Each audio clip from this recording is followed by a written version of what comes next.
Hello everyone, कैसे हो आप सब लोग। मैं ज्योति, आपके YouTube channel study and learn point से।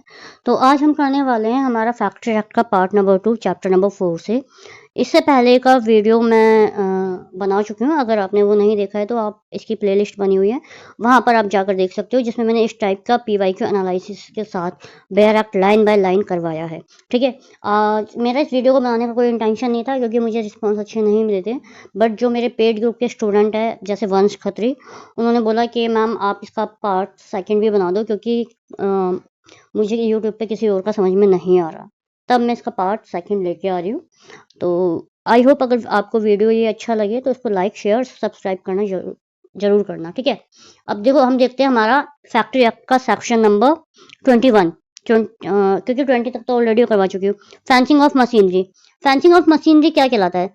सेक्शन 21 का मेन आइडिया क्या है? ठीक है, देखो फैक्ट्री में चलने वाली डेंजरस मशीन को कवर करना ही फेंसिंग कहलाता है। कि जैसे मान लो बहुत ज्यादा डेंजरस मशीन है, उसको कवर करना फेंसिंग कहलाता है। सबसे पहले आपको फेंसिंग का मीनिंग पता होना चाहिए, इसलिए मैंने आपको फेंसिंग बताया। फेंसिंग क्यों करते हैं? ताकि कोई भी एम्प्लॉय वर्कर इंजर्ड ना हो। ठीक है, सिंपल शब्दों में समझो। जब मशीन चल रही होती है और जिससे चोट लग सकती है, तो उसको गार्ड करना या फेंस करना मैंडेटरी है। देखो जैसे एक ये मशीन है, ठीक है, ये मशीन है और यहाँ पे कोई एक कोई ऐसा पार्ट निकला हुआ है जो नुकीला है, तो इसको गार्ड करना जरूरी है, क्योंकि इससे किसी को चोट लग सकती है। ठीक है, तो मशीन को गार्ड करना जरूरी है। अब देखते हैं कि किस किस तरह की मशीन को किस किस तरह की मशीन को गार्ड किया जाता है। तो चलो अब देखते हैं। First, every moving part of prime mover and every fly wheel connected to a prime mover. देखो ये मैंने पहली लाइन पढ़ दी है, लेकिन अब मैं लाइन नहीं पढ़ूंगी, मैं आपको बता दूंगी, ये आप खुद पढ़ लेना। मैं आपको सिर्फ एक्सप्लेन करूंगी। प्राइम मूवर और व्हील मशीन जो होती हैं, जैसे आपका इंजन हो गया, ठीक है, किसी मशीन का इंजन हो गया, उसको गार्ड करना जरूरी है। किसी मशीन की मोटर हो गई, ठीक है, मोटर हो गई, उसको गार्ड करना जरूरी है। किसी मशीन का टरबाइन हो गया, उसको गार्ड करना जरूरी है। ठीक है, और फ्लाई व्हील मतलब घूमने वाला पहिया, वो जो ऐसे घूम रहा है, उसमें किसी का कपड़ा ना फंस जाए या वो ना जाए, उसको गार्ड करना जरूरी है। अब रूल क्या कहता है? रूल कहता है कि इंजन रूम में हो, एक रूम है, अब उसमें इंजन रूम में है या रूम के बाहर है, ठीक है, हर मूविंग पार्ट को फेंसिंग करना जरूरी है। एग्जाम्पल ले लो, देखो आपने जनरेटर देखा होगा। जनरेटर का घूमता हुआ व्हील, जो वो व्हील घूमता है ना, जिसमें ऐसे बेल्ट से, सॉरी, जैसे जनरेटर है, जनरेटर में कैसे बैट लगी होती है, यहाँ पे एक व्हील घूमता है, ठीक है, तो उसको फैंस करना जरूरी है। डीजल इंजन का रोटेटिंग पार्ट, उसको फैंस करना जरूरी है। ठीक है, अब देखो दूसरा क्या कहता है? The headrace and tailrace of every water wheel और वाटर टरबाइन, जैसे ट्यूबवेल होते हैं या कुछ वाटर टरबाइन होती है, उनका हेडरेस मतलब पानी से चलने वाली मशीन जो होती है ना, उसके जो डेंजरस पार्ट होते हैं वो भी कवर होंगे। ठीक है, any part of stroke bar with beyond the head stroke of lathe. देखो अगर लैथ मशीन है, ये आप इमेज देख लेना, गूगल पे सर्च करके आपको पता चल जाएगा। अगर लैथ मशीन है, जैसे मैंने बताया कि इसकी कोई रोड बाहर निकली हुई है, या हेडल से कुछ बाहर निकला हुआ है, तो वो किसी को लग सकता है। ठीक है, लैथ पर घूमती और ये रोड घूमती है, ऐसे घूम रही है, मतलब ऐसे राउंड राउंड घूम रही है, तो ये किसी की लग सकती है ना, तो इसको कवर करना जरूरी है। ठीक है, फोर्थ क्या कहता है? Unless they are in such position. ठीक है, ये पढ़ लेना, मैं आपको बताती हूँ। फोर्थ क्या कहता है कि ये वाला क्लोज ना बहुत ज्यादा इंपॉर्टेंट है। क्यों इंपॉर्टेंट है? अगर मशीन अपनी पोजीशन से, ठीक है, या अपने डिजाइन से, है ना, आते, जैसे मान लो आपकी इलेक्ट्रिक जनरेटर आ गई, मोटर आ गई, और आपकी ट्रांसमिशन मशीनरी आ गई, ठीक है, या आपकी आ गई बेल्ट आ गई, जैसे मान लो ये एक मशीन है, इसमें ऐसे करके बेल्ट ऐसे ऐसे राउंड राउंड घूमती है, ये बेल्ट आ गई, ठीक है, पुली आ गई, इसके गियर्स आ गए, इसकी शाफ्ट आ गई, तो ये प्रॉपर गार्ड के बिना नहीं होने चाहिए, इनको गार्ड करना जरूरी है। अब कहते हैं see, every dangerous part of any machinery, किसी भी मशीनरी का डेंजरस पार्ट होना चाहिए। Self secure fence by safeguard of substantial construction. अब ये क्या कहता है कि स्ट्रॉन्ग गार्ड हो, प्रॉपर कवर हो, जो इजीली टूटे ना। और ये गार्ड, ये वाली लाइन क्या कहती है? और ये वाला गार्ड ऐसा होना चाहिए कि जो इजीली टूटे ना, और हमेशा मशीन में लगे रहना चाहिए जब तक मशीन चल रही हो। अब इसका प्रोविजन क्या कहता है? ठीक है, चलो अब हम आगे देखते हैं इसका प्रोविजन क्या कहता है। ये आप मैंने आपको समझा दिया कि फेंसिंग क्यों जरूरी है। देखो इसका प्रोविजन ये कहता है provided that the purpose of determining whether any part of machine is such position और such construction is safe account shall be taken. अब मैं इसके आपको ये वाले पॉइंट समझाती हूँ, ये आपको खुद पढ़ने बैठ से मैं सिर्फ समझा रही हूँ। इसका प्रोविजन कहता है कि अब एक्सेप्शन दिया गया है कि मशीन को कब हम खुला रख सकते हैं। ठीक है, या तो मशीन की इंस्पेक्शन चल रही हो, ठीक है, या फिर मशीन में लुब्रिकेंट चल रहा हो, इंस्पेक्शन चल रही हो मशीन की कि मशीन का इंस्पेक्ट करने वाला इंस्पेक्शन चल रही हो, लुब्रिकेंट चल रहा हो, उसमें तेल वगैरह डाल रहे हो, या फिर कोई एडजस्टमेंट हो रही हो। ठीक है, एडजस्टमेंट हो रही हो उसी टाइम पे मशीन को हम ओपन कर सकते हैं, अदरवाइज बिना फेंसिंग के मशीन नहीं रखनी चाहिए। ठीक है, अब इसका सेकंड पार्ट क्या कहता है, ये तो मैंने आपको बताया फर्स्ट पार्ट। अब सेकंड पार्ट क्या कहता है, देखो ऐसी machine transmission machine using such process में भी prescribe process of continuous nature the caring it is necessary to make an examination such part of the machinery where it is in motion as a result of such examination mounting shipping और belt lubrication other adjusting while operation in engine machinery. अब ये क्या कहता है, continuous process वाली ट्रांसमिशनरी machinery, ऐसी machinery जिसमें मशीन बंद करने से पूरा प्रोसेस डिस्टर्ब हो जाता है। जैसे जैसे मान लो एक मशीन है, इसमें बेल्ट लगी हुई है, ठीक है, बेल्ट लगी हुई है, इस बेल्ट को चढ़ाना है या उतारना है तो पूरी मशीन बंद करनी होगी, ऑयल लगाना है तो पूरी मशीन बंद करनी होगी, तो थोड़ी देर के लिए मशीन चलती हुई ओपन हो सकती है। ठीक है, ये कहा गया है। मतलब अब देखो, अब फैक्ट्री में एक बेल्ट चल रही है, एग्जांपल ले लो, फैक्ट्री में एक बेल्ट चल रही है, ठीक है, एक मशीन है, उसमें एक बेल्ट ऐसे ऐसे चल रही है, तो विदाउट गार्ड क्या हो सकता है, वर्कर का हाथ फंस गया तो हाथ कट ही आएगा ना। तो विद गार्ड से क्या होगा, फेंसिंग से क्या होगा कि एक्सीडेंट से बचाव होगा। आई होप आपको सेक्शन 21 क्लियर होगा। अब देखते हैं हमारा सेक्शन नंबर 22। सेक्शन नंबर 22 क्या कहता है, 22 क्या कहता है, एक सेकंड, इसका ये वाला रूल भी रह गया 21(2) का, ये भी देख लो आप, ये भी मैं आपको क्लियर कर देती हूँ। अब देखो, स्टेट गवर्नमेंट में भी rule prescribe such further precaution it may consider necessary it respect on particular machinery और देयरफॉर एग्जाम्प्ट। ठीक है, any particular machinery work provision of this section. देखो मैं आपको बार बार कह रही हूँ, बेयर आप खुद पढ़ लेना, मैं सिर्फ डिफाइन कर रही हूँ, क्योंकि एक एक लाइन अगर मैं पढ़ूंगी तो लेक्चर बहुत लंबा होता चला जाएगा और आपको भी बोरिंग लगेगा। सेक्शन 21(2) क्या कहता है कि स्टेट गवर्नमेंट जो है वो एक्स्ट्रा सेफ्टी के रूल बना सकती है। ठीक है, एक्स्ट्रा सेफ्टी के रूल बना सकती है, या किसी पर्टिकुलर मशीन को एक्स्ट्रा सेफ्टी के रूल बना लेगी, या किसी पर्टिकुलर मशीन को एग्जेम्पशन दे सकती है, लेकिन वर्कर की सेफ्टी कंपल्सरी है। ठीक है, आई होप आपको क्लियर होगा। ये देखो, सिंपल लैंग्वेज में समझाती हूँ। अगर कोई मशीन बहुत ज्यादा डेंजरस है तो स्टेट गवर्नमेंट क्या करेगी, स्टेट गवर्नमेंट उसके लिए एक्स्ट्रा प्रिकॉशन दे देगी कि इसको आपको इसके एक्स्ट्रा प्रिकॉशन लेने हैं। ठीक है, और अगर कोई मशीन ऑलरेडी बहुत सेफ है, मतलब उससे कोई प्रॉब्लम नहीं है, तो स्टेट गवर्नमेंट कह सकती है कि आपको इसके सेक्शन 21 के रूल से एग्जेम्पशन मिल जाएगा। आपको क्लियर हुआ, दोनों पॉइंट मैंने आपको बताया इसका। ठीक है, चलो अब देखते हैं, या आपको एग्जांपल दे देती हूँ। देखो इसके एग्जांपल देती हूँ।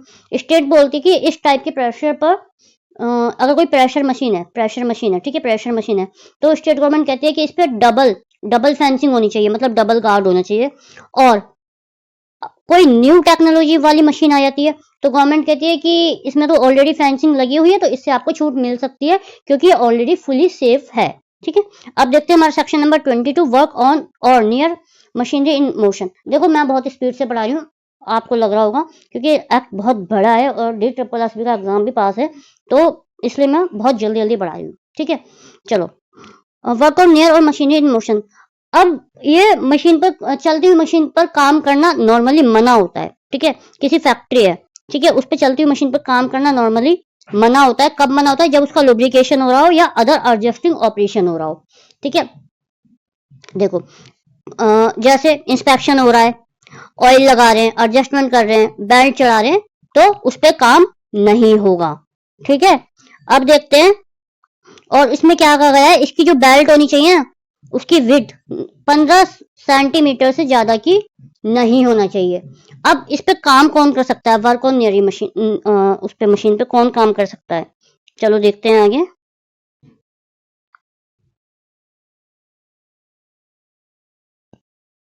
देखो ये तो मैंने आपको बता दिया, कौन काम कर सकता है? इसका पॉइंट 2 देखो। देखो इस कोई भी नो वुमेन और young person shall be allowed to clean. कोई भी वुमेन और यंग पर्सन अलाउ नहीं करेगा कि मशीन के को क्लीन करे, लुब्रिकेंट करे और कोई पार्ट एडजस्ट करे, ठीक है। और इसमें काम कौन कर सकता है? स्पेशली ट्रेन पर्सन काम कर सकते हैं। स्पेशली ट्रेन पर्सन जो होंगे वो मशीन पर काम कर सकते हैं, है ना। एडल्ट काम कर सकते हैं, एडल्ट वर्कर काम कर सकते हैं।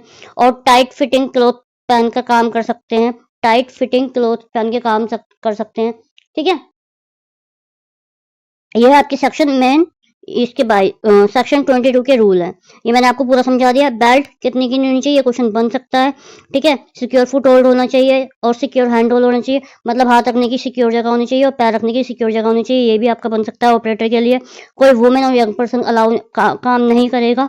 और अब देखते हैं, ये देखो, अब मैं आपको ये इसमें ये भी सुन लो आप, बेल्ट और पुलिस से नियम रूल्स क्या कहते हैं। ये कहा गया है ना बेल्ट, ये भी मैं आपको क्लियर कर देती हूँ। बेल्ट और पुलिस से क्या होते हैं कि बेल्ट 15 सेंटीमीटर से ज्यादा चौड़ी नहीं होनी चाहिए, ठीक है। पुली ड्राइविंग के लिए हो, ठीक है, पुली ड्राइविंग के लिए हो, सिर्फ व्हील वाइल नहीं होनी चाहिए। बेल्ट जॉइंट स्मूथ हो, खुली हुई नहीं होनी चाहिए, मतलब ढीली ढाली नहीं होनी चाहिए। बेल्ट की कंडीशन अच्छी होनी चाहिए, ठीक है। और पुली और बाइंडिंग के बीच, पुली और बिल्डिंग के बीच ना प्रॉपर गैप हो। वर्कर को प्रॉपर फुटिंग के लिए जगह मिले, हाथ रखने के लिए जगह मिले, यही मैंने समझाया ना। तो या या तो ऐसा होना चाहिए कि दूसरा आदमी इसको पकड़ सके। अगर ये सब कंडीशन मिसिंग है ना, इनमें से कोई भी कंडीशन मिसिंग है तो ये काम अलाउड नहीं होगा। आई होप आपको क्लियर होगा। अब देखते हैं इसका बी पॉइंट। बी पॉइंट क्या कहता है, देखो, without prejudice to any provision of this act relating fencing of machinery every set screw bolt key revolving spindle and all spur worm other secure to prevent such contact. देखो 21 B का सब close B क्या कहता है। अब सब close से भी सेक्शन पूछे जा रहे हैं, ठीक है। चलती हुई शाफ्ट, चलती हुई शाफ्ट मतलब चलती हुई कोई शाफ्ट मशीन होती होगी, बोल्ट स्क्रू गियर जिससे वर्कर का कांटेक्ट हो सकता है, उनसे ही सिक्योर फेंसिंग करवानी है, अदरवाइज किसी और से नहीं करवानी। मतलब इवन ट्रेंड वर्कर के लिए भी डेंजरस मूविंग पार्ट ओपन नहीं छोड़ना, ठीक है, ये कहा गया है।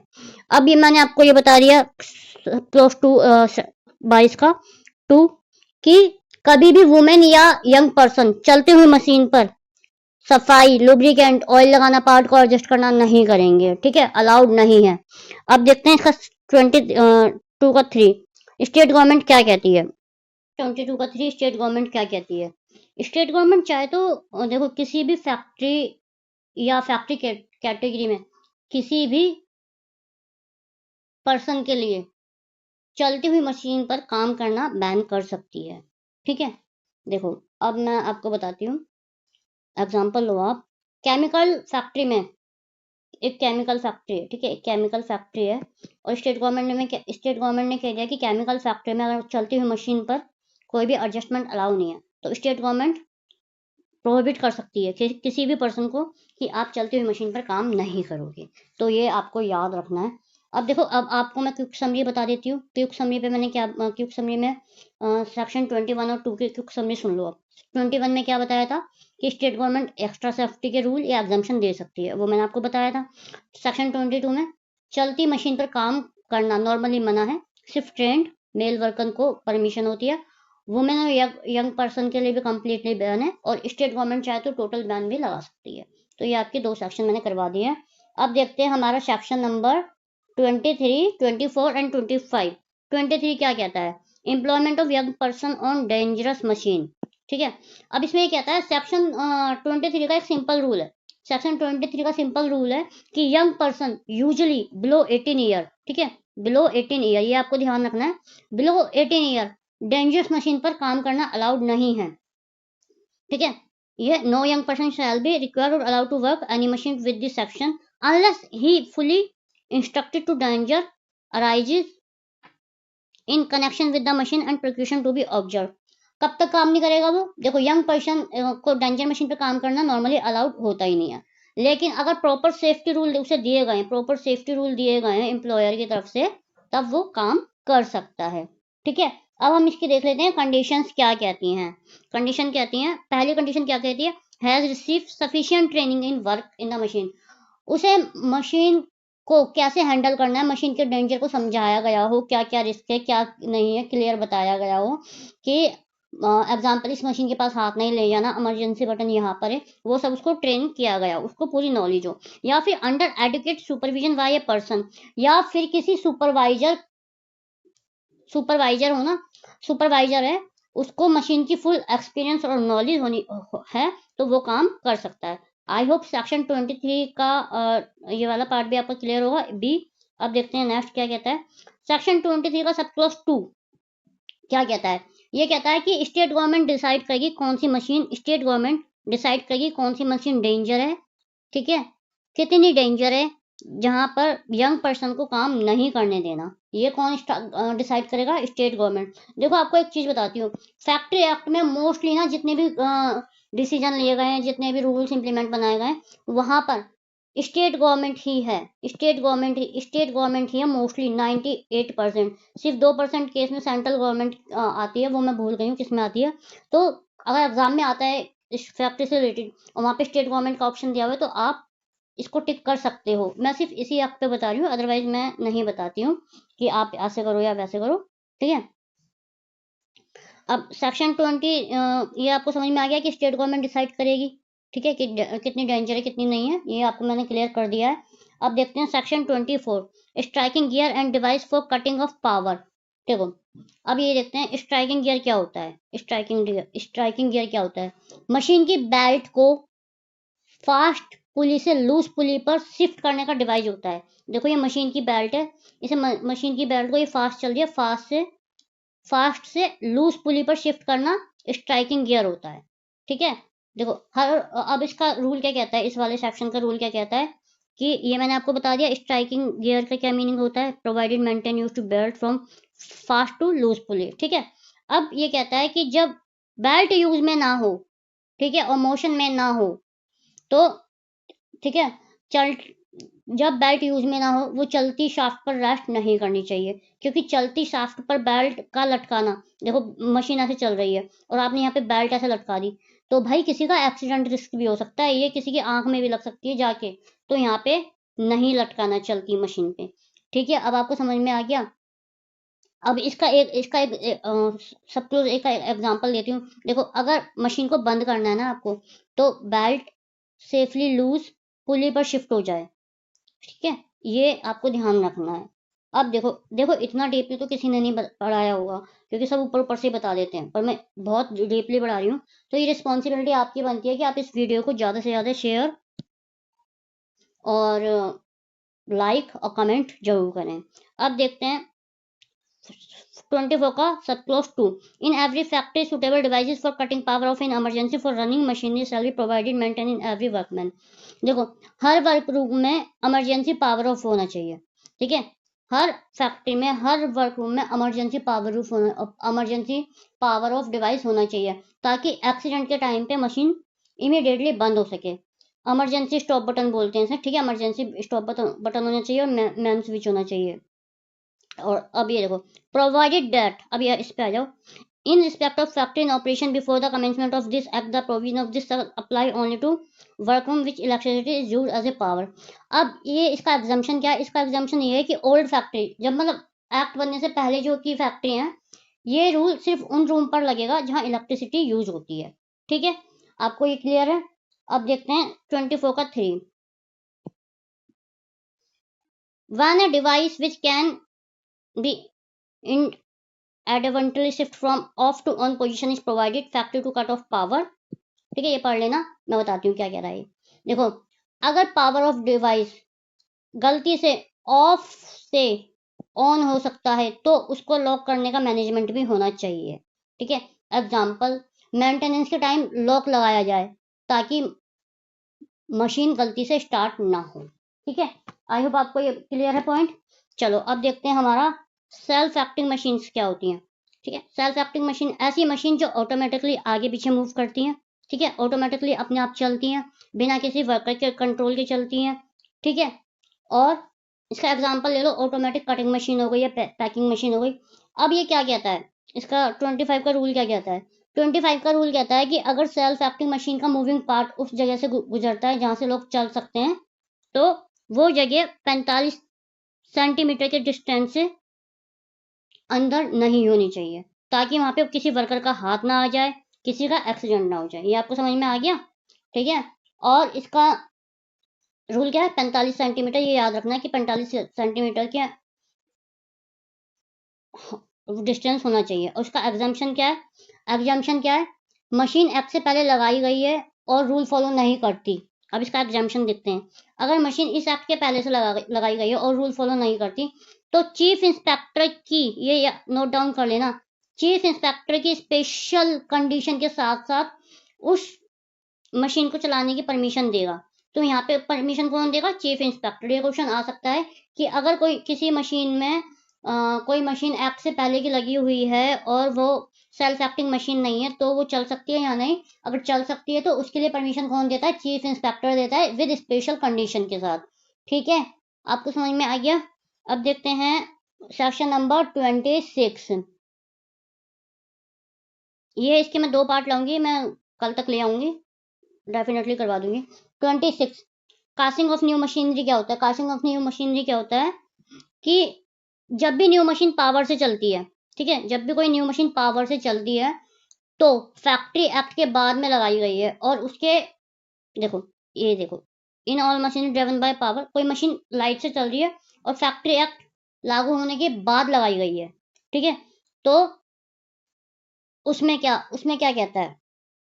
उसमें ये कहता है कि अगर एवरी सेट स्क्रू बोल्ट और key revolving shaft spindle wheel shall be sunk और इनकैश और otherwise guarded as to providence. उसमें अगर मशीन में शाफ्ट है, स्पिंडल है, व्हील है, देखो आपका शाफ्ट है, स्पिंडल है, व्हील है, पिनन है, और उन पर स्क्रू बोल्ट की ये सब लगी हुई है, तो उन्हें अंदर धसा हुआ, शंख मतलब शंख का ये रहा, शंख अंदर धसा हुआ होना चाहिए, कवर के अंदर होना चाहिए, या प्रॉपर गार्ड से होना चाहिए।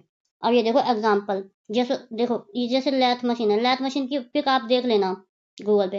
लैथ मशीन की घूमती शाफ्ट पर बोल्ट दिख रहा है, तो वो डेंजरस होगा। बोल्ट को क्या करना है? उसको फेंसिंग करके कवर कर देना है। ठीक है, यही बताया था। अब देखते हैं बी।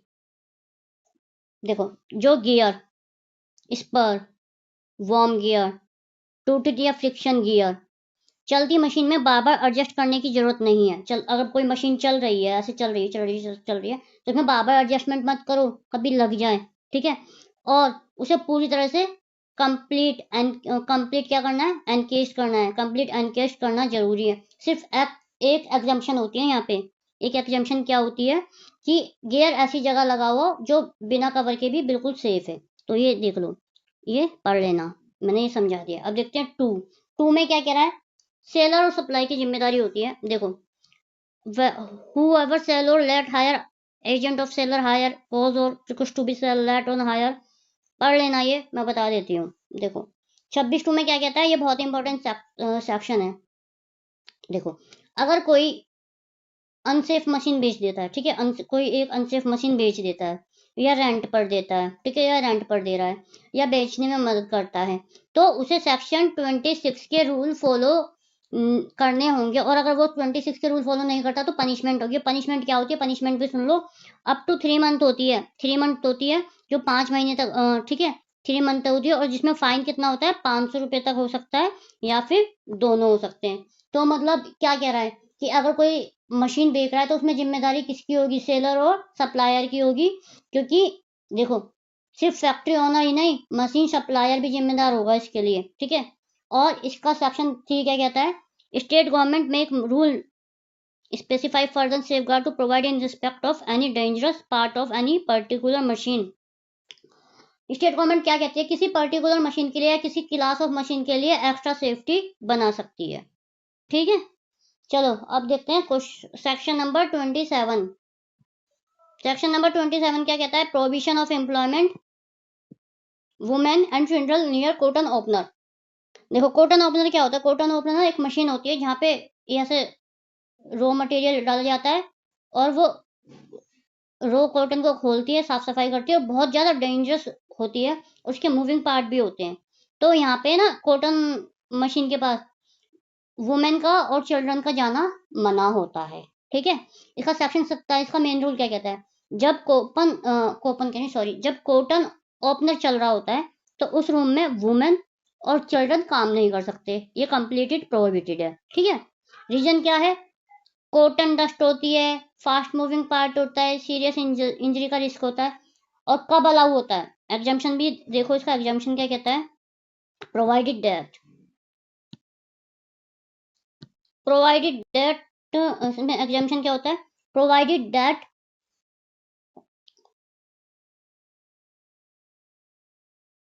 कॉटन ओपनर का फीड एंड और डिलीवरी एंड अलग अलग रूम में हो। देखो जैसे कॉटन ओपनर है, इसका ये वाला हिस्सा और ये वाला हिस्सा अलग अलग रूम में हो। ठीक है, और जो ठीक है, या फिर बीच में एक स्ट्रॉन्ग पार्टीशन हो। ठीक है, क्योंकि ये मशीन बहुत बड़ी होती है, गूगल पे इमेज करके देखना, समझ में नहीं आएगा।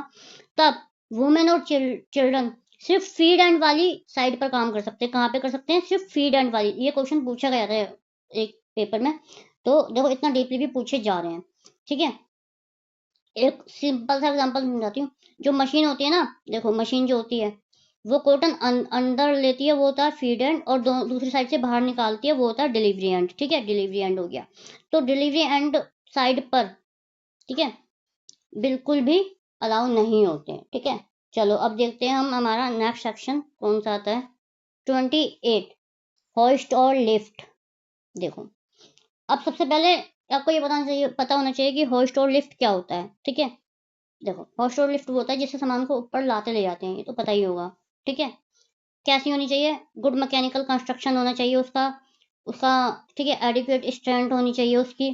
ठीक है, अच्छी क्वालिटी की होनी चाहिए, स्ट्रॉन्ग मटेरियल से होनी चाहिए, प्रॉपर मेंटेन होनी चाहिए, प्रॉपर मेंटेनेंस होना चाहिए उसका। ठीक है, और इसको कितने दिन में इसका चेकअप, मतलब मशीन का चेकअप बोल रही हूँ, मशीन को चेक किया जाता है हर 6 महीने में। एक कॉम्पिटेंट पर्सन, हर 6 महीने में एक कॉम्पिटेंट पर्सन ट्रेंड एक्सपर्ट उस लिफ्ट और होइस्ट को चेक करेगा। ठीक है, और उसका एक रजिस्टर रखा जाता है। ठीक है, ये मैंने आपको बता दिया। अब देखो इसका ये हो गया, हर 6 महीने में चेक करेगा और उसका रजिस्टर रखेगा। ये वाला पॉइंट बता दिया, ये वाला बता दिया। अब देखते हैं बी। बी क्या कहता है, जहां से लिफ्ट ऊपर नीचे जाती है, देखो बी कहता है एवरी होस्टवे वेयर लिफ्ट से be sufficiently protected by an enclosure fitted with gates. ठीक है, shall be constructed as to prevent any person or thing trapped between any part of the lift and देखो जहां से lift ऊपर नीचे जाती है ना, वो प्रॉपर एनक्लोजर क्लोज वॉल से प्रोटेक्ट होनी चाहिए। ठीक है, गेट लगानी चाहिए, जैसे लिफ्ट ऊपर नीचे जा रही है तो ये प्रोटेक्ट क्लोज होनी चाहिए और एक गेट लगा होना चाहिए। ठीक है, और डिजाइन ऐसा होना चाहिए कि कोई पर्सन और कोई भी चीज वॉल और लिफ्ट के बीच में फंस ना जाए। ठीक है, ये कहता है। सी क्या कहता है, सेफ लोड लिखना जरूरी है। वहां पे the maximum safe working load, कि कितना इस लिफ्ट में जा सकता है सामान या कितना नहीं जा सकता, वो लिखा होना जरूरी है। जैसे आपने देखा होगा, लिखा होता है मैक्सिमम 8% लिफ्ट पे, मैक्सिमम 8% या मैक्सिमम वेट 1000 किलो, ये वहां पे लिफ्ट पर लिखा होना जरूरी है। अब देखते हैं इसका point number D. The cage of every hoist और lift use be carrying person shall be fitted on gate each side affordable to a landing. देखो जब लिफ्ट लोगों के लिए जाने के लिए यूज होती है ना, तो उसकी हर साइड का गेट ओपन होना चाहिए जहां से लैंडिंग मतलब फ्लोर पर एंट्री होती है। ठीक है, ई ई में क्या कह रहा है, गेट में ऐसे सिस्टम कनेक्ट होनी चाहिए कि गेट तभी खुले जब लिफ्ट फ्लोर पर आ जाए। ठीक है, इंटरकनेक्शन होनी चाहिए, गेट जब भी खुले जब लिफ्ट ऊपर आ जाए, और लिफ्ट तभी चले जब गेट बंद हो जाए। ठीक है, अब देखते हैं हमारा सेक्शन 28 का सब क्लोज 2। देखो इतना डिटेल में किसी ने नहीं पढ़ाया होगा जितना मैं पढ़ा रही हूँ, और अब आप शेयर ना करो तो ये आपकी गलती है। चलो सेक्शन 28 का 2 क्या कहता है, ये सारा आप पढ़ लेना, मैं आपको समरी में बता देती हूँ क्योंकि बहुत टाइम लग जाएगा फिर। ठीक है, देखो ये रूल उन लिफ्ट पर लगेंगे जो एक्ट के बाद रिकंस्ट्रक्ट हुई है। ठीक है, जो जो ठीक है, और देखो अगर लिफ्ट रोप या चैन से लटकी हुई है, देखो अगर लिफ्ट रोप या चैन से लटकी हुई तो एटलीस्ट दो दो बड़ी बड़ी चैन होनी चाहिए जो पूरा लोड अकेले उठा सके। मतलब एक रोप ऐसे 2 चेन होनी चाहिए जो पूरा लोड उठा सके। अगर एक रोप टूट भी जाए ना तो ये रोप पूरी लिफ्ट को संभाल ले। ठीक है? ये अब बी क्या कहता है इसका? बी क्या कहता है? लिफ्ट में ऐसा स्पेशल सेफ्टी डिवाइस होना चाहिए जो रोप टूटने पर लिफ्ट को रोक दे। ठीक है? ये रोक दे। ठीक है? अब सी क्या कहता है? सी कहता है ओवर रनिंग रोकने का सिस्टम। मतलब लिफ्ट ऊपर या नीचे लिमिट से ज्यादा नहीं जानी चाहिए। ऑटोमेटिकली स्टॉप डिवाइस लगा होना चाहिए। ठीक है? अब ये लगा लो 28 का 3। 28 का 3 द चीफ इंस्पेक्टर में permit constitute user lift installed in factory before the commencement of act which does not fully comply with the provisions of section condition ensuring shift may be thing to boss। 28 का 3 क्या कहता है? Lift अगर act से पहले लगाई है और नए रूल फॉलो नहीं करती तो चीफ इंस्पेक्टर को सेफ्टी कंडीशन के साथ साथ उस लिफ्ट को चलाने की परमिशन भी दे सकता है। यहाँ पे याद रखना, यहाँ पे स्टेट गवर्नमेंट या सेंट्रल गवर्नमेंट मत कर देना, यहाँ पे चीफ इंस्पेक्टर आएगा। ठीक है? 28 का 4 क्या कहता है? स्टेट गवर्नमेंट की पावर क्या है? स्टेट गवर्नमेंट की पावर क्या है कि किसी भी स्पेशल टाइप की लिफ्ट है, हॉइस्ट है, ठीक है, और अगर रूल अनरीजनेबल लगते हैं तो वो ऑर्डर देकर कुछ और रूल हटा भी सकता है और लगा भी सकता है। ठीक है? अब देखो एक्सप्लेनेशन में क्या दिया हुआ है। For the purpose of this section no lifting machine और appliance shall be deemed to be hoist और lift unless it has platform और cage the direction of movement which is restricted by guide और guides. देखो हर lift machine hoist lift नहीं होती। कोई machine तभी होइस्ट लिफ्ट होगी जब उसमें प्लेटफॉर्म या केज हो। ठीक है? और उसका मूवमेंट गाइड रेल में हो। अब जैसे एग्जांपल ले लो क्रेन, तो क्रेन को आप सामान तो क्रेन भी तो सामान उठाती है, क्या उसे आप होइस्ट या लिफ्ट कह दोगे? बिल्कुल नहीं कहोगे। तो हर होइस्ट या लिफ्ट, ठीक है, नहीं हो सकती है, मैंने आपको बताया है। और लिफ्ट विद केज, अगर लिफ्ट है और उसमें दरवाजा भी बंद हो जाता है सब है, तो वो होइस्ट और लिफ्ट कहला सकती है। ठीक है? आप आई होप आपको एक सेक्शन क्लियर होगा। अब देखते हैं सेक्शन 29। सेक्शन 29 क्या कहता है?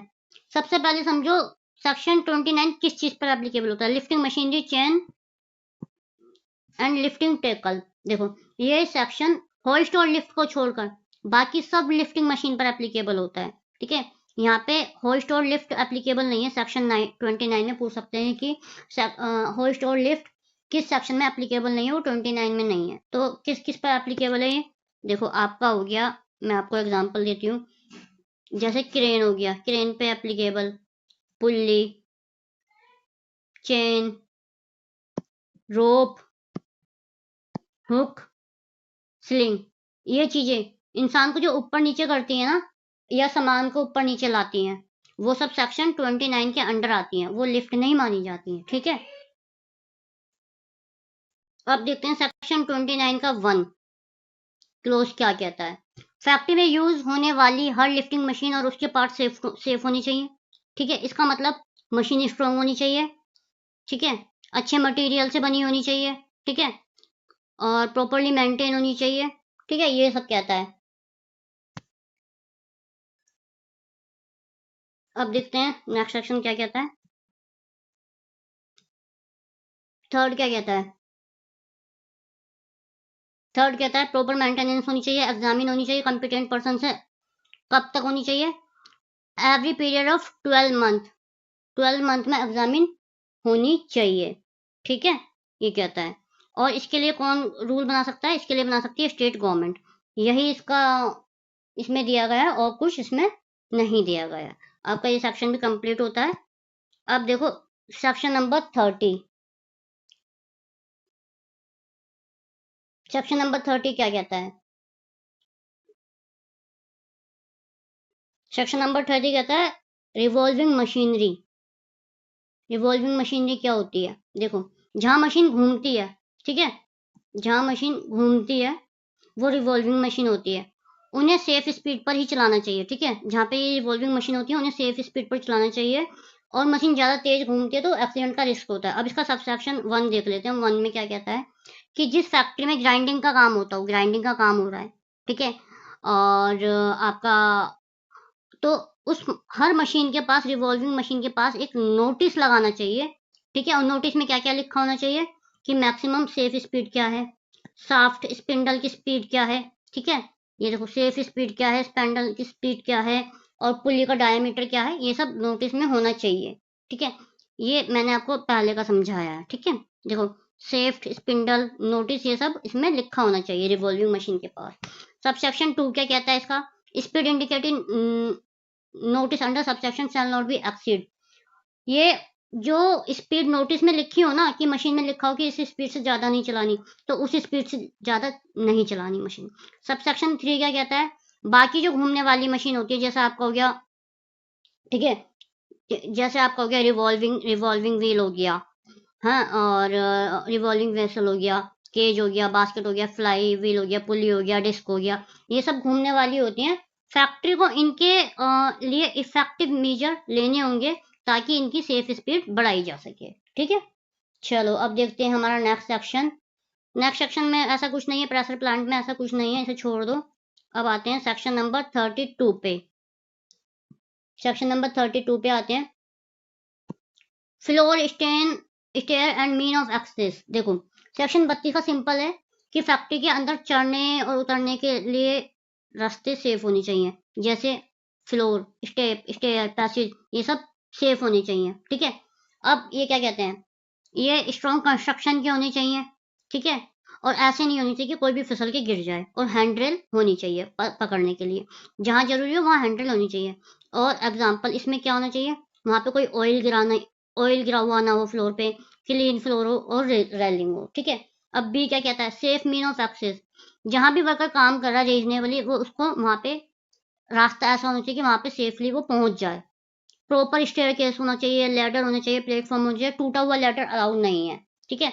सी क्या कहता है कि हाइट पर काम, ये सी बहुत इंपॉर्टेंट है कि मतलब देखो ऊंची जगह पर काम कर रहे हो तो यहाँ से गिरने का रिस्क है, तो फैक्ट्री को वहां पे, देखो जहाँ से गिरने का रिस्क है, where he is likely to fall, तो फैक्ट्री को वहां पे क्या करनी चाहिए, फेंसिंग करनी चाहिए, गार्ड रेल करना चाहिए, और सेफ्टी अरेंजमेंट देना चाहिए, ठीक है। अब देखते हैं section 33, pit sump opening in floor. Pit सब पिट सम, देखो फैक्ट्री में अगर कोई गड्ढा है, ठीक है, फैक्ट्री में कोई अगर गड्ढा आ गया, या टंक आ गया, सैंप आ गया, फ्लोर हो गया, तो वो डेंजरस हो सकता है, ठीक है। तो उसे कवर करना है, या फेंस लगाना जरूरी है, ये 33 में बताया गया है, ठीक है। एग्जाम्पल जैसे खुला खुला खुला गड्ढा, या कोई कीचड़ वाला हो आपके फैक्ट्री के आसपास, तो उसे लगाना जरूरी है। स्टेट गवर्नमेंट क्या करती है, कुछ फैक्ट्रियों को स्पेशल कंडीशन के साथ इसमें छूट दे देती है, ठीक है। चलो अब देखते हैं सेक्शन 34, एग्जेसिव वेट। एग्जेसिव वेट का क्या है, किसी भी वर्कर से इतना भारी वेट मत उठवा लो कि उसे चोट या इंजरी आ जाए, बस ये कहा गया है। सेक्शन 35 में प्रोटेक्शन ऑफ आई, ये कहा गया है कि स्टेट गवर्नमेंट रूल बनाती है कि प्रोटेक्शन ऑफ आई हर एम्प्लॉय की देखी जानी चाहिए। एडल्ट मैन के लिए लाइट, ठीक है, मैक्स एडल्ट मैन के लिए क्या होना चाहिए, एडल्ट मैन के लिए गोगल्स देने चाहिए आंखों की सेफ्टी के लिए। अगर ग्राइंडिंग मशीन है तो आई शील्ड जरूरी है, इसमें यही कहा गया है। अब देखते हैं सेक्शन 36A। सेक्शन 36A क्या कहता है, सेक्शन 36A कहता है कि precaution against dangerous fume and gases, कि बंद जगह मतलब कन्फाइंड जगह में इलेक्ट्रिक लाइट यूज करना ना बहुत रिस्की होता है। No person shall be required allowed to enter any chamber, tank with flue और कन्फाइंड स्पेस। देखो कोई चैम्बर है, कोई चैम्बर है, या टैंक है, ठीक है, या टैंक है, या वैट है, या पिट है, या पाइप है, या फ्लू है, या कोई भी बंद जगह, तो वहां पे क्या कहता है, वहां पे क्या कहता है, ए में कहता है कि ऐसी बंद जगह में 24 वोल्ट से ज्यादा, ठीक है, 24 वोल्ट या उससे ज्यादा वाली पोर्टेबल इलेक्ट्रिक लाइट होनी चाहिए, ठीक है। और बी में, और देखो एग्जांपल, टैंक के अंदर 220 वाट का बल्ब, ये गलत है, उसमें वहां पे लो वाट का बल्ब होना चाहिए, ठीक है। अब बी में क्या कहता है, गैस फैम या डस्ट हो तो अगर जगह बंद है और वहां पे इनफ्लेमेबल गैस, डस्ट या धूल की होने की वो है, तो वहां पे नॉर्मल बल्ब बिल्कुल भी अलाउ नहीं है, सिर्फ फ्लेम फ्लेम वाला बल्ब वहां पे आप ले जा सकते हो, ठीक है। आई होप आपको क्लियर होगा ये सेक्शन। ये मैंने देखो यहाँ पे लिखा हुआ है नो पोर्टेबल बल्ब, हाईलाइट किया हुआ है, अलाउड नहीं है कोई टैंक पिट हो, आप कोई फ्लेमेबल या गैस हो 36 का ए मैं आपको बताई थी, तो आप वहाँ पे ले जा सकते हो, ठीक है। अब देखते हैं 37 एक्सप्लोजिव और इनफेबल गैस और डस्ट। देखो एक्सप्लोजन प्रिवेंट करने के स्टेप क्या होते हैं। अगर फैक्ट्री का प्रोसेस है कि डस्ट, गैस, फ्यूम, वेपर बनता है, तो इग्नाइट होने पर भी एक्सप्लोड कर सकता है। तो ये से सब चीजें बनती है, तो वहां पे ये इग्नाइट होने पर एक्सप्लोड हो सकता है। तो फैक्ट्री को क्या करना है, फैक्ट्री को डेंजरस प्रोसेस वाली मशीन को प्रॉपर कवर करके रखना है, ठीक है। लाइक एग्जांपल केमिकल मिक्सिंग को कवर करना है, ठीक है। बी एक्यूमुलेशन रोकना है, ठीक है। और सी इग्नाइशन सोर्स हटाना है वहां पे कि कहीं से जैसे आग ना लग जाए, ठीक है। तो इसमें यही बताया गया है। अब देखते हैं सेक्शन 38। सेक्शन 38 क्या कहता है, precaution in case of fire, ठीक है। थोड़ा सा शोर आ रहा है पीछे से बियर कर लेना, यहाँ के लोग थोड़े पागल हैं, ठीक है। Precaution in case of fire, अगर फैक्ट्री में आग लगने से पहले, फैक्ट्री में आग लगने से पहले ही फैक्ट्री में सारे सेफ्टी सिस्टम होने चाहिए, ताकि आग लगे ही ना, ठीक है, आग लगे ही ना। और अगर आग लगे तो लोग सेफली वहां से निकल सकें, ठीक है से। अब देखते हैं इसका, देखो ये तो सिंपल है, इसमें तो मेरे को आपको समझाने की जरूरत नहीं है। इसमें रूल कौन बनाता है, इसमें बनाती है स्टेट गवर्नमेंट, ठीक है। फैक्ट्री में क्या क्या होना चाहिए, फायर एक्सटिंग्विशर होने चाहिए, फायर हाइड्रेंट होनी चाहिए, सैंड बकेट होनी चाहिए, वाटर सप्लाई होनी जरूरी है। ये सब इसमें बताया गया है, ठीक है, इसमें और कुछ नहीं है। अब देखते हैं सेक्शन 38। ये तो मैंने आपको बताई थी कि स्टेट गवर्नमेंट बताएगी। 38 का 4 देख लो कि इसमें चीफ इंस्पेक्टर के पास एक स्पेशल पावर होती है। अगर चीफ इंस्पेक्टर को लगता है ना कि यहाँ पे स्पेशल रिस्क है या फैक्ट्री का फायर सिस्टम काफी नहीं है, तो वो रिटर्न ऑर्डर दे सकता है कि एक्स्ट्रा सेफ्टी मेजर लगवाओ, इसमें ये बोला गया है, ठीक है। अब देखते हैं section 39, power to require specification defective part और टेस्ट ऑफ स्टेबिलिटी। अगर इंस्पेक्टर को लगता है कि फैक्ट्री की बिल्डिंग, मशीन, प्लांट, पैसेज दोनों डेंजरस हैं, तो इंस्पेक्टर को एक्शन लेने का राइट है, ठीक है। वो क्या करवा सकता है, वो डॉक्यूमेंट मांग सकता है ना, टेस्ट करवाने का ऑर्डर दे सकता है, या कोई मशीन का टेस्ट हो वो करवा सकता है, ठीक है। आपका यहाँ तक क्लियर हो गया। अब देखते हैं section 40, safety of building and machinery. Safety of building and machinery, इस सेक्शन का सिंपल सा मतलब है कि अगर इंस्पेक्टर को लगता है कि फैक्ट्री की बिल्डिंग, मशीन, प्लांट, पैसेज, इससे इंसान की जान को खतरा है, तो इंस्पेक्टर उनकी सेफ्टी के लिए इमीडिएटली एक्शन ले सकता है। अब इसका 1 क्या कहता है, इसका सेक्शन 1 कहता है कि इंस्पेक्टर रिटर्न ऑर्डर दे सकता है ऑक्यूपायर या मैनेजर को। किसको देगा, ऑक्यूपायर या मैनेजर को देगा। ऑर्डर में लिखेगा कौन सी प्रॉब्लम है और क्या स्टेप लेनी चाहिए, ये आप पढ़ लेना, और किस डेट तक ये कंप्लीट करना है, ठीक है। और 42 में क्या कहता है, 42 में कहता है कि अगर इंस्पेक्टर को लगता है कि मशीन या बिल्डिंग दोनों ही खराब, दोनों ही मशीन या बिल्डिंग का यूज अभी तुरंत के लिए जान का खतरा है, तो वो उसको इमीडिएटली बंद करवा देगा। अगर उसे लगा इस मशीन या इस बिल्डिंग से अभी कुछ भी हो सकता है, जैसे आप क्रैक्ड बॉयलर ले लो, क्रैक्ड बॉयलर ले लो, ठीक है। तो बॉयलर फट गया और रिपेयर ना हुआ तो बहुत सारे लोग मर जाएंगे, तो वो तभी के तभी इमीडिएटली बंद करवा सकता है। 14A में क्या कहता है, मेंटेनेंस ऑफ बिल्डिंग। इसमें कहता है कि अगर फैक्ट्री की बिल्डिंग टूटी फूटी है, कोई ऐसी कंडीशन में है कि वर्कर की हेल्थ और वेलफेयर के लिए बुरी है, तो इंस्पेक्टर एक्शन ले लेगा। अब देखते हैं 40B। 40B में आता है सेफ्टी ऑफिसर। अगर किसी कंपनी की स्ट्रेंथ 1000 या उससे ज्यादा है, तो वो बोल देगा कि यहाँ पे सेफ्टी ऑफिसर रखो, ठीक है, सेफ्टी ऑफिसर रखो। और ये कौन, ठीक है, और स्टेट गवर्नमेंट नोटिफिकेशन के थ्रू ये बोल देगा। इसमें और कुछ नहीं है। आपका ये सेक्शन भी क्लियर होता है। अब ये आते हैं नेक्स्ट सेक्शन पे। अब ये देखो, ये क्वेश्चन आए हुए हैं इन्हीं में से, ये देखो कि कौन कौन कर सकता है, क्या क्या नहीं कर सकता। Line by line copy paste किया गया है 41A का, ठीक है। देखो ये क्वेश्चन आया था, मैं आपको जूम करके दिखा देती हूँ। एक सेकंड।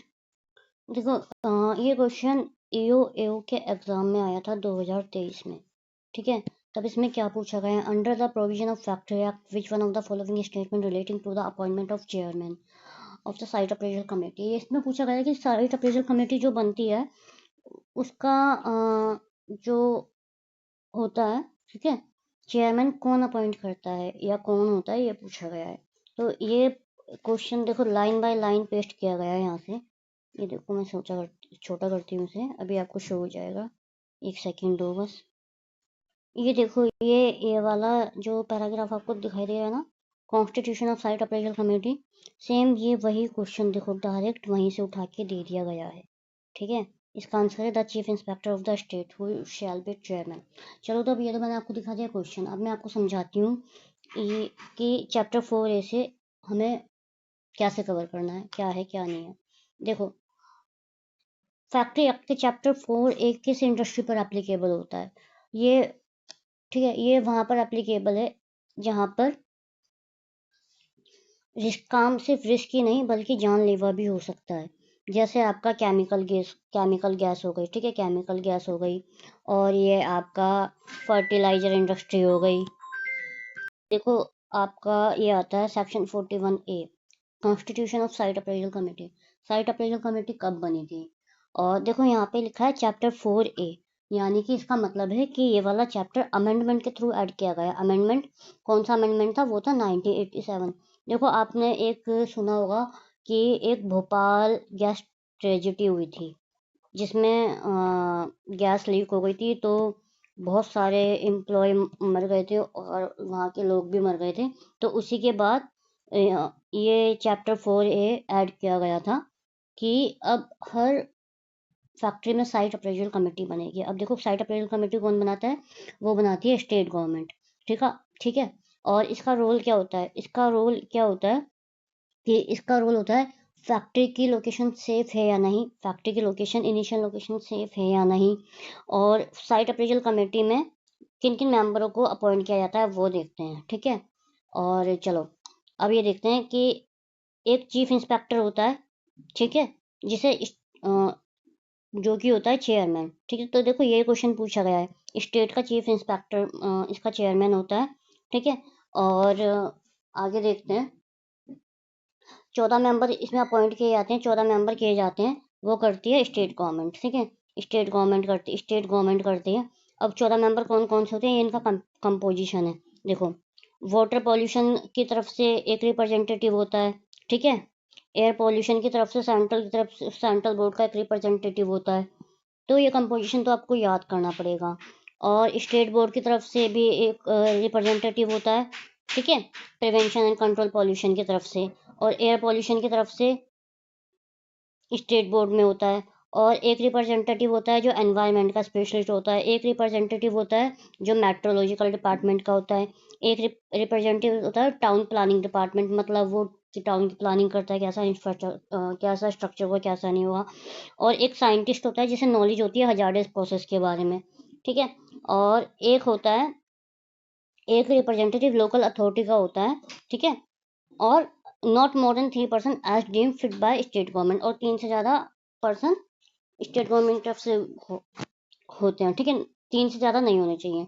तो टोटल कितने पर्सन होते हैं, टोटल 14 पर्सन होते हैं। और इसमें इसकी रिकमेंडेशन क्या होती है, चैप्टर 4A की रिकमेंडेशन क्या होती है, इसकी ये रिकमेंडेशन होती है, ये वाली 41 का 2 देखो कि इसमें क्या होता है कि जो आपकी फैक्ट्री है ना उसके हजार्डेड प्रोसेस को कितने दिन में एग्जामिन करना है, तो वो होता है आपका 90 डेज, ठीक है, नोट डाउन कर लो, ये 90 डेज होता है, ठीक है। आई होप आपको ये क्लियर होगा। अब देखते हैं 41A का 3, where any process related to factory और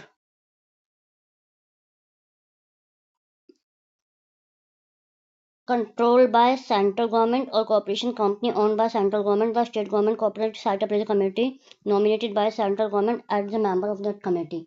अब इसमें लिखा होता है कि अब देखो ये थर्ड पॉइंट इसका क्या कहता है, इसका मतलब है कि अगर कोई हजार्डस प्रोसेस है, ठीक है, हजार्डस प्रोसेस हो रहा है, ठीक है, हजार्डस प्रोसेस है, तो सेंट्रल गवर्नमेंट की फैक्ट्री से रिलेटेड है अगर, तो किसी कॉरपोरेशन में है या कंपनी से रिलेटेड है, सेंट्रल गवर्नमेंट के ओनरशिप में है, ठीक है, तो वो किस में होगा, वो सेंट्रल गवर्नमेंट में होगा। और दूसरा पॉइंट क्या कहता है, और स्टेट गवर्नमेंट को कंपलसरी होता है कि साइट अप्रेजल कमेटी और सेंट्रल गवर्नमेंट का नॉमिनेटेड रिप्रेजेंटेटिव मेंबर के रूप में इंक्लूड करे, ठीक है। ये स्टेट गवर्नमेंट को कंपलसरी होता है कि सेंट्रल गवर्नमेंट का एक पर्सन नॉमिनेटेड रिप्रेजेंटेटिव इंक्लूड वो करे। सिंपल आपको समझ में आ गया। सिंपल वर्ड में समझाती हूँ, दोबारा देखो सिंपल वर्ड में यहाँ पे ये है कि सिर्फ स्टेट गवर्नमेंट डिसीजन नहीं लेगी, ठीक है, सेंट्रल का रिप्रेजेंटेटिव होना भी सेफ्टी डिसीजन में हिस्सा लेगा, ताकि कोऑर्डिनेशन और अकाउंटेबिलिटी दोनों बनी रहे। अब एग्जांपल ले लो, मान लो ओएनजीसी है, आपकी ओएनजीसी कंपनी है, ठीक है, ओएनजीसी या आई इंडियन ऑयल कॉरपोरेशन है, ठीक है, इंडियन ऑयल कॉरपोरेशन है, ठीक है, तो वो एक केमिकल और गैस प्लांट लगाना चाहती है, ठीक है। अब क्या होगा, अब स्टेट गवर्नमेंट में क्या बनेगा, साइट अप्रेजल कमेटी बनेगी, लेकिन कमेटी अधूरी होगी अगर उसमें सेंट्रल गवर्नमेंट का रिप्रेजेंटेटिव नहीं होगा। आई होप आपको ये पॉइंट क्लियर होगा। ये सेक्शन यहीं पे क्लियर होता है। अब देखते हैं next section, section 41B। Section 41B क्या कहता है, सेक्शन 41B कहता है कि जो फैक्ट्री का ऑक्यूपायर है ना, ऑक्यूपायर ऑफ एवरी फैक्ट्री, जो फैक्ट्री का ऑक्यूपायर है उसे हजार्डस प्रोसेस की, ठीक है, अगर वहां पे हजार्डस प्रोसेस होते हैं कोई भी, तो उसे विद इन 30 डेज में इन्फॉर्म करना है, ठीक है, इन्फॉर्म करना है, किसको इन्फॉर्म करना है, चीफ इंस्पेक्टर, ठीक है, वहां पे इसको इन्फॉर्म करना है। इसमें यही कहता है। अब देखते हैं सेक्शन, नेक्स्ट सेक्शन क्या कहता है, चलो इसमें ज्यादा कुछ नहीं है। 41C क्या कहता है, क्योंकि इतना डीपली इतना ज्यादा एक्स्ट्रा पढ़ने की जरूरत नहीं है, मेन पॉइंट पढ़ लो, और ऑलरेडी मैं आपको काफी कुछ करवा चुकी हूँ। 41C में क्या कहा गया है कि ड्यूटी ऑफ ऑक्यूपायर, ऑक्यूपायर की ड्यूटी क्या होती है जहाँ पर हजार्डेड प्रोसेस होते हैं, तो देखो मैं आपको बताती हूँ क्या क्या ड्यूटी होती है।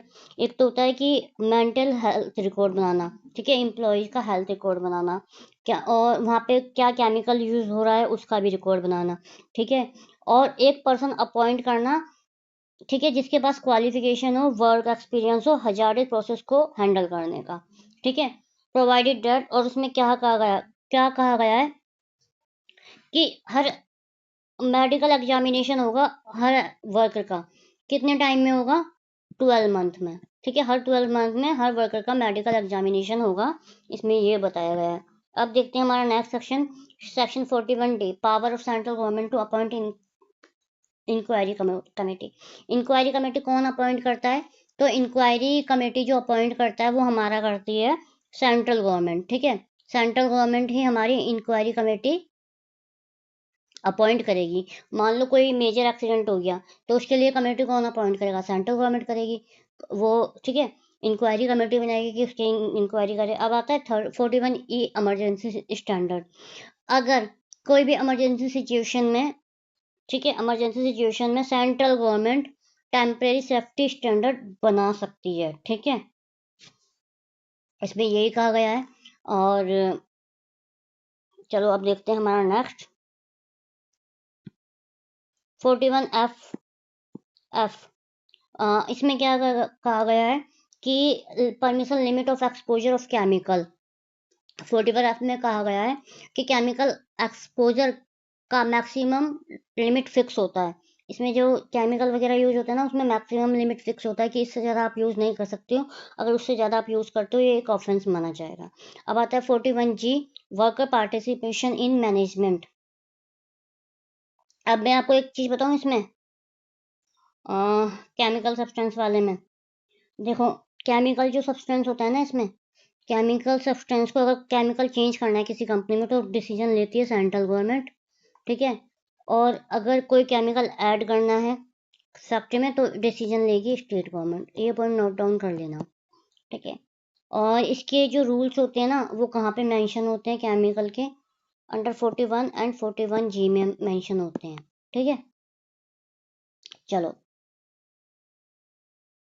अब देखते हैं हमारा नेक्स्ट 41G, वर्कर पार्टिसिपेशन।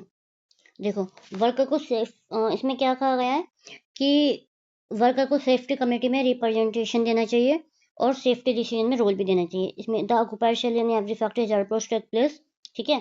कि वर्क सेफ्टी कमेटी में इक्वल नंबर में रिप्रेजेंटेटिव होनी चाहिए वर्कर के और मैनेजमेंट के, ताकि वो भी पार्टिसिपेट कर सकें और सेफ्टी डिसीजन में रोल ले सकें, ठीक है। इसमें और कुछ नहीं कहा गया है। अब देखते हैं सेक्शन नंबर 41H। 41H में क्या कहा गया है? 41H में कहा गया है कि अगर वर्कर को लगता है कि इमिनेंट डेंजर है, तो वह वर्कर को वो क्या कर सकता है, काम रोक सकता है और वर्कर को वार्न कर सकता है, ठीक है। ठीक है, कौन करेगा? ऑक्युपायर, एजेंट और मैनेजर, ठीक है, अगर उसे लगता है तो। अब देखते हैं हमारा चैप्टर 5। चैप्टर 5 बहुत इजी है, इसमें मुझे ज़्यादा कुछ समझाने की जरूरत नहीं है आपको। इसमें आते हैं सेक्शन नंबर 42 टू 50, ठीक है। चैप्टर 42 टू 50 आते हैं। देखो, हर फैक्ट्री में वॉशिंग फैसिलिटी दी जाती है, ठीक है। प्रॉपर वॉशिंग हो, मेल फीमेल का सेपरेट हो, क्लीन और एसेसिबल हो, इसमें कुछ नहीं है। Facility for storing and drawing cloth, अब उनको, ठीक है, अब क्या है, वर्कर अपने कपड़े रख सकते हैं और सुखा सकते हैं, इसके लिए भी फैसिलिटी आती है। करता कौन है? स्टेट गवर्नमेंट देता है, ठीक है। स्टेट गवर्नमेंट एप्लीकेबल करता है। 44 में क्या होता है? सिटिंग फैसिलिटी, जो स्टैंडिंग जॉब वाले वर्कर होते हैं ना, उनके लिए सिटिंग फैसिलिटी का अरेंजमेंट किया जाए कि वो वहाँ बैठ के काम कर सकें, ठीक है। अब देखते हैं सेक्शन 45। फर्स्ट एड अप्लाइंसेस होने जरूरी हैं, कितने पर? 150 एम्प्लॉय पर एक फर्स्ट एड बॉक्स होना कंपलसरी है, ठीक है। और ट्रेन पर्सन होना चाहिए, इसमें यही कहा गया है, ठीक है। और जो भी होगा ना, जो भी ट्रेंड पर्सन होगा, उसके पास सर्टिफिकेट होना चाहिए फर्स्ट एड ट्रीटमेंट का, जो रिकॉग्नाइज किया गया हो स्टेट गवर्नमेंट से। अब देखते हैं हमारा नेक्स्ट सेक्शन, सेक्शन नंबर, ये अमेंडमेंट है, इसे छोड़ो। 47, शेल्टर रूम और लंच रूम ये सब प्रोवाइड किए जाने चाहिए, ठीक है। कितने वर्कर पर? 150 प्लस पे किए जाने चाहिए। सेक्शन 48, क्रैच दिया जाता है। क्रैच किसको दिया जाता है? मोर देन 30 वुमेन वर्कर, ठीक है, 30 वुमेन वर्कर। और कितने साल तक के बच्चों के लिए दिया जाता है? 6 साल तक के बच्चों के लिए। अब देखो, यही क्वेश्चन यहाँ पर आया हुआ है, सेम यही क्वेश्चन, ठीक है, सेम यही क्वेश्चन आपका यहाँ पर आया हुआ है।